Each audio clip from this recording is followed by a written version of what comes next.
Yaklaş bayanı.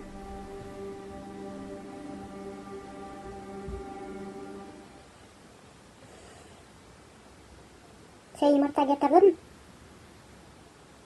Koy yumurtalarını benim elime. Soğuk.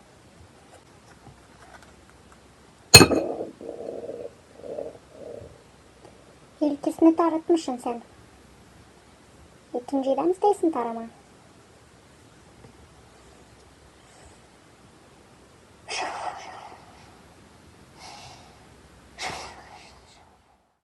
Tuttu bu yumurtayı da koy cebine.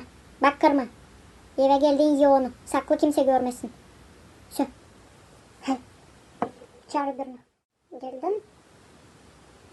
Ver yumurtalarını. Nasıl yumurta bunlar? Bunlar Avrupa'da mı? Görerim dövüşünde pek çirkin ağlaysın. Ağlamadın lan. Gındunda ne var? Tutun ne gındunda da kimseye ne söyleme. Gülünte olacağım. Yol seni bekliyor. Uzak yol. Geri yol yok sana. Anladın sen mi? Hı.